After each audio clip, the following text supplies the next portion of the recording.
first thing is called a rongeur, okay? And there are two different rongeurs, okay?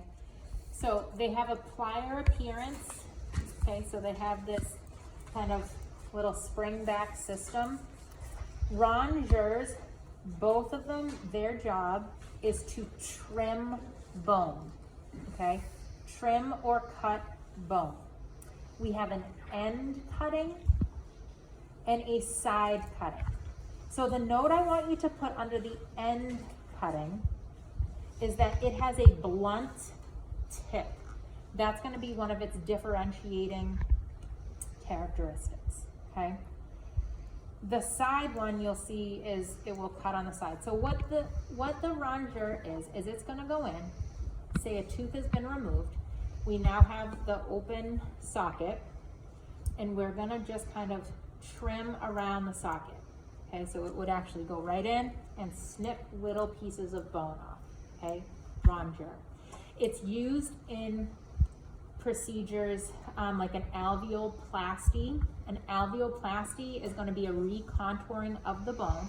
So we talked a little bit about, when we talked about dentures, when the teeth came out, if that ridge is really, really bumpy, or if there was any kind of like raspy pieces hanging off, you could go and have this alveoplasty, which is going to kind of remove that to make it smooth so that denture will fit better.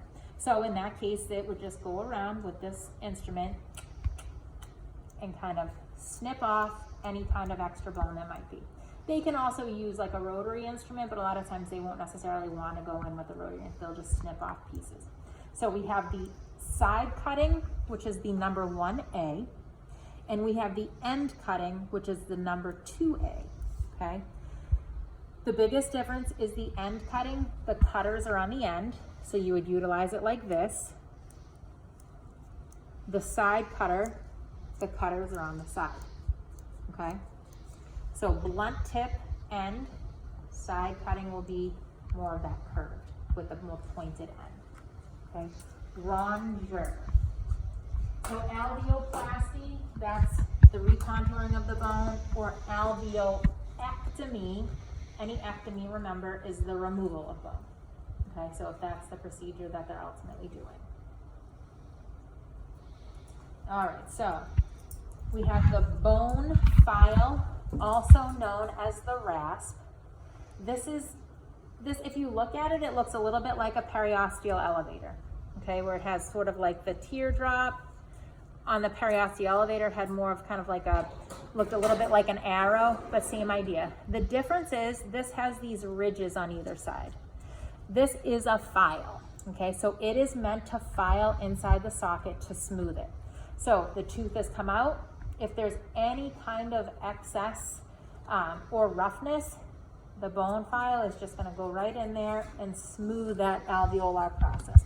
So it can be inside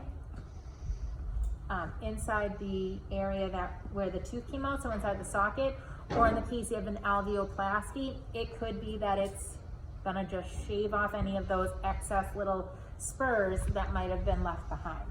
Okay, it's a file. We do that because it's going to promote healing. The smoother everything is, the better everything is going to heal, okay? Now we're going to get more, so we're just learning the instrumentation today, right? Literally just the instruments that we'll use.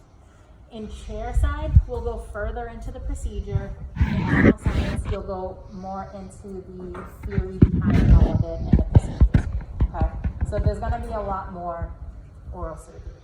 It just kind of happened that we started on a Tuesday. We probably would have gotten a little bit more. Anyways. All right, next up we're going to talk about surgical blades. You also have a sheet that kind of looks like this. It's colored. It has colors on it. It's going to kind of show exactly what's on this in terms of the surgical blades. So we have a disposable sterile scalpel. Okay. We have a scalpel handle, which is known as a Bard Parker. Okay. Bard Parker. It's actually B-A-R-D Parker. I don't know if that's what it says on. It does. Okay, that's pretty good. Bard Parker. So the disposable sterile scalpel, all one unit, already has what's called the lancet or the scalpel on it, okay? The lancet or the surgical blade is going to cut the gingival tissue, okay? Or make an incision. So when it comes to this, our lancet or our surgical blade is already attached. Once we finish with it, you wouldn't close it like that, it would go into the sharps container, okay? But most of the time, we're gonna use this, okay? So it is a scalpel handle that's sterilizable, that will put and remove the scalpel or the lancet from it, okay? So Bard Parker, if we look at this picture, yours is in color, Bard Parker disposable, Bard Parker scalpel handle, and then we have two different blades. At a later lab, we'll learn about, which I think is actually in chairside, or is it in this one? Sorry, either way.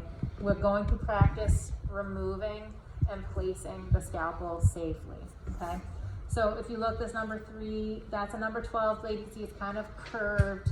Our most common though is gonna be this number 15 blade. It's kind of just a straight, they're not gonna be out for you to have to, you won't need to specifically identify those blades, but you should kind of know that the 15 is the most common.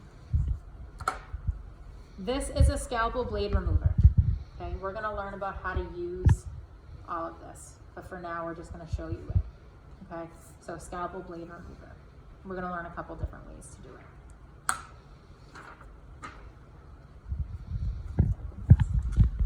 So that's gonna be your Bard Parker handle.